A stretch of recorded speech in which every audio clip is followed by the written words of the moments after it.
تکبر پیدا ہوتا ہے اپنی ذاتی کمال اور صلاحیت کا استحضار کرنے سے، لیکن جب اللہ کی عطا کا، اللہ کی نعمت کا، اللہ کے احسان کا دھیان کرو گے تو انشاءاللہ تکبر پیدا نہیں ہوگا. یہ تو جو کچھ ہے مجھے اللہ نے عطا فرمایا ہے، جب چاہے مجھ سے چھین لے، جب چاہے مجھ سے لے لے، یہ اس کی عطا ہے اور اس کا شکر ہے. تو شکر ادا کرتے رہو گے تو انشاءاللہ تعالی تکبر سے محفوظ رہو گے. اور در حقیقت یہ جو فرمایا کہ اکڑنا، دوسروں کے سامنے اترانا، جو تکبر کا ایک مظہر ہے، تکبر کا مظاہرہ اس طرح ہوتا ہے کہ آدمی جو ہے وہ اپنی رفتار میں، گفتار میں، کردار میں ایسا طریقہ اختیار کرتا ہے جو بڑائی کا ہے اور تکبر کا ہے. تو یہ ایک مظہر ہے در حقیقت تکبر کا. تو اس کا علاج یہ ہے کہ آدمی اپنی حقیقت پر غور کیا کرے. میری حقیقت کیا ہے اور میں کتنا بے حقیقت ہوں. حضرت حسن بصری رحمۃ اللہ علیہ جو امام الاولیاء ہیں، بڑے درجے کے تابعین میں سے ہیں، وہ فرماتے ہیں کہ تکبر کا ایک علاج ایسا ہے کہ اگر آدمی اس کے اوپر غور کر لیا کرے تو کبھی بھی اپنی بڑائی اس کے دل میں پیدا نہ ہو. وہ فرماتے ہیں کہ علاج یہ ہے کہ جب کبھی اپنی کسی بڑائی کا خیال آئے اور تکبر پیدا ہونے لگے تو اپنی اس حالت کا تصور کر لیا کرو جس حالت میں روزانہ تم قضاء حاجت کرتے ہو، کہ اس وقت میری کیا حالت ہوتی ہے. تو کہتے ہیں مجھے تعجب آتا ہے اس شخص پر کہ جو ہر روز اپنے جسم سے گندگی نکالتا ہے اور اپنے ہاتھوں سے اس کو دھوتا ہے اور پھر بھی کہتا ہے کہ میں یہ ہوں اور وہ ہوں. اتنا اپنے آپ کو بڑا سمجھتا ہے. تو اگر علاج کرنا ہے اس تکبر کا تو اس حالت کا استحضار کر لیا کرو کبھی، جب بھی خیال آئے کہ میری حقیقت تو یہ ہے کہ جس میں سے گندگی نکل رہی ہے. اور حقیقت تو یہ ہے کہ اللہ تبارک و تعالیٰ نے پردہ پوشی کر رکھی ہے، ورنہ جسم کے جس حصے کو ذرا سا شگاف دے دو وہاں سے گندگی برآمد ہوگی. کہیں سے خون نکلے گا، کہیں سے پیپ ہوگی، کہیں سے پیشاب پخانہ نکلے گا. یہ سارا جسم اسی سے بھرا ہوا ہے. صرف اللہ تعالیٰ نے کھال کا پردہ چڑھایا ہوا ہے انسان کے اوپر، ورنہ ذرا سا اگر شگاف لگا کے دیکھے تو گندگی کا مجموعہ ہے پورا انسان. تو انسان کی حقیقت تو یہ ہے. حضرت احنف ابن قیس رضی اللہ تعالیٰ عنہ ایک صحابی ہیں. تو وہ ان کے زمانے میں جو ایک حاکم تھے مصعب ابن زبیر، یہ ان حکام میں سے تھے کہ جو نبی کریم صلی اللہ علیہ وسلم کے بعد اور خلافت راشدہ کے بعد جو حاکم آئے ہیں تو ان کے طرف ان سے باتیں خلاف شرع بھی ہوتی رہتی تھی اور وہ کوئی مثالی حاکم نہیں تھے اسلام کے. تو یہ مصعب ابن زبیر ذرا اس طرح کے حاکم تھے کہ اپنی حکومت اور اپنے اس کا ایک احساس اور جیسے بڑائی ہوتی ہے دل میں. تو ایک مرتبہ احنف ابن قیس رضی اللہ تعالیٰ عنہ ان سے ملنے کے لیے گئے تو یہ ایک اپنے تخت کے اوپر پاؤں پھیلائے ہوئے لیٹے ہوئے تھے.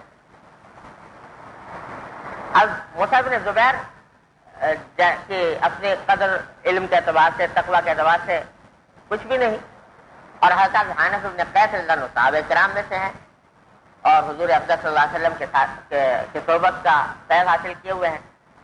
یہ ملنے کے لیے آئے تو وہ جیسے لیٹا ہوا تھا پاؤں پھیلائے ہوئے اسی طرح لیٹا رہا اور یعنی اس انداز سے احنف ابن قیس کے ساتھ معاملہ کیا جیسے کوئی معمولی آدمی ہے تو کیا پرواہ ہے وہ آئے نہ آئے.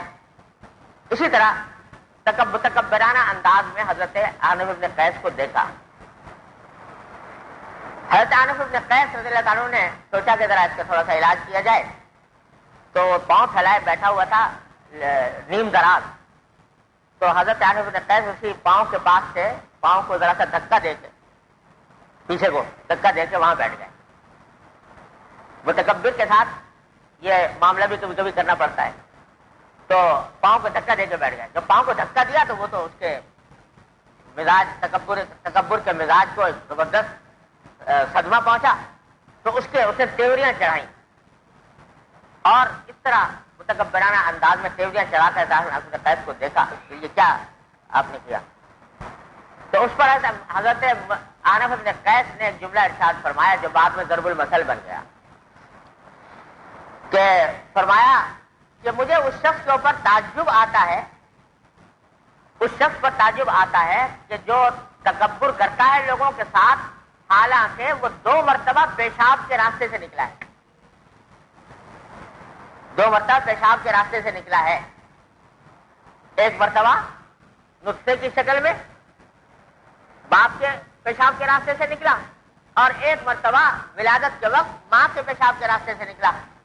تو جس شخص کی حقیقت یہ ہے کہ وہ 2 مرتبہ پیشاب کے راستے سے نکلا ہو، مجھے حیرت ہوتی ہے کہ اس کو تکبر کیوں آتا ہے، کس بات پر آتا ہے، کہ اس کی حقیقت تو یہ ہے کہ پیشاب کے راستے سے نکلی ہوئی چیز ہے۔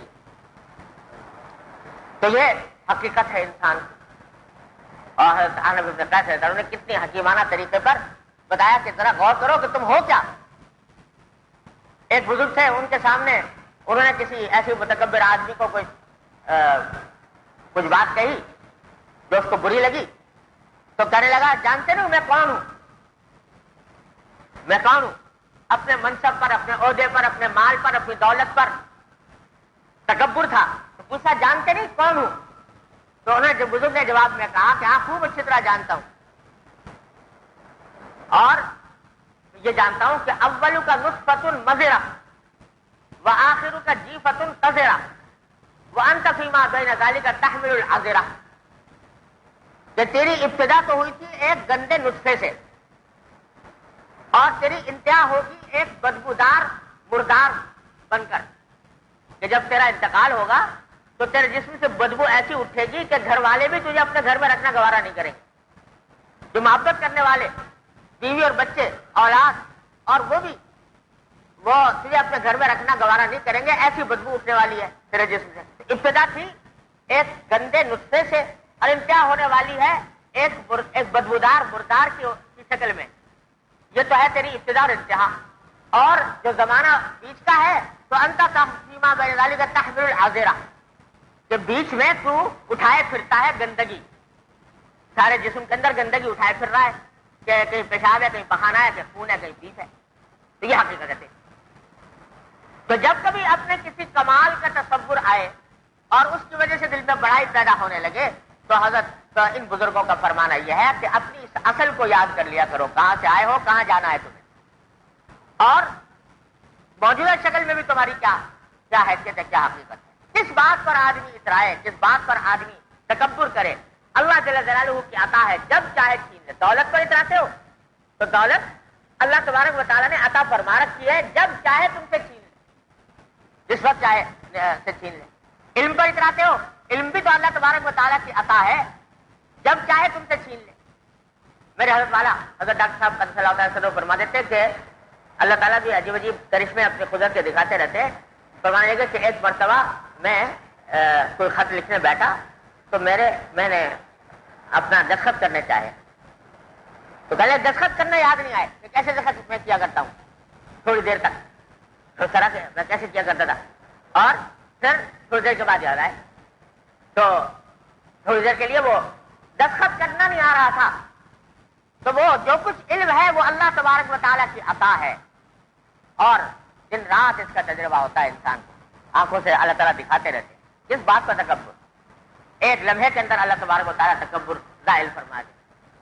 اب دیکھو یہ امریکہ کی وہ عمارت جس کے اوپر تکبر، جس کے اوپر ساری دنیا کے اندر اس نے اپنے تکبر اور غرور کا ایک ٹنکا بجایا ہوا تھا۔ دنیا کی طویل ترین عمارت جب بنانے والے نے بنائی تھی تو یہ کہا تھا کہ یہ الفاظ کہتے کوئی جیٹ طیارہ بھی آ کر لگے گا تو یہ نہیں ٹوٹے گی، یہ بنانے والے نے یہ الفاظ کہے تھے۔ لیکن اللہ تبارک و تعالیٰ نے دکھا دیا کہ جس چیز کو تو نے کہا تھا کہ وہ نہیں توڑ سکتی اسی نے توڑا، اور اس طرح توڑا کہ وہ جس کے بنیاد کے اوپر تکبر اور غرور سے گردنیں اکڑی ہوئی تھی، ایک لمحے کے اندر اللہ تعالیٰ نے اس کو خاک کر دیا۔ اللہ تبارک و تعالیٰ دکھاتے رہتے ہیں اپنی قدرت کے کرشمے ان متکبرین کے ساتھ، اور اللہ تبارک و تعالیٰ کی رحمت سے یہ امید ہے کہ انشاءاللہ یہ غرور و تکبر بھی جو اب پیدا ہو رہا ہے اللہ تعالیٰ اس کو خاک میں ملا کر رہیں گے۔ تو غرض غرور اور تکبر ایسی چیز ہے کس چیز پر انسان اپنے بڑائی کا اظہار کرے. اللہ تبارک و تعالیٰ کی ہر چیز اللہ تعالیٰ کی عطا ہے، جب چاہے چھین لے. تو جب کبھی اپنی کسی صفت پر، اپنے کسی کمال پر، اپنی کسی اچھائی پر کا خیال جانے لگے تو تصور کیا کرو اس بات کا کہ میری حقیقت تو یہ ہے، میں کیا اللہ تبارک و تعالیٰ نے دے رکھی ہے جو کچھ جب تک دے رکھی ہے اس کی نعمت ہے، اس کا شکر ادا کرو. جب شکر ادا کرو گے تو انشاءاللہ یہ شیطان کا جال ٹوٹ جائے گا اور اللہ تبارک و تعالیٰ تمہیں تکبر کی بیماری سے محفوظ رکھیں گے انشاءاللہ. لا الہ